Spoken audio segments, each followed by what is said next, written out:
क्या इस्लाम सिर्फ मुसलमानों के साथ अच्छा सलूक करना सिखाता है या हर इंसान के साथ मोहब्बत और अच्छे बर्ताव का दर्स देता है? आइए एक ऐसे शख्स की बात सुनते हैं जिसने खुद इसका तजर्बा किया।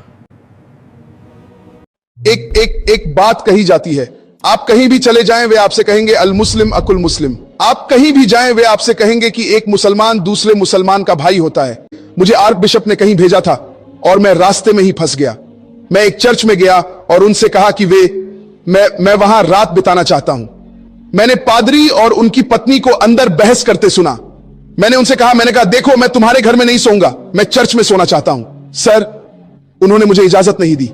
मैं उस जगह से निकलकर एक मस्जिद की तरफ चल पड़ा। मैंने सिर्फ इतना ही कहा अस्सलामु अलैकुम और उसने मेरी तरफ देखा। उसने कहा मालिक।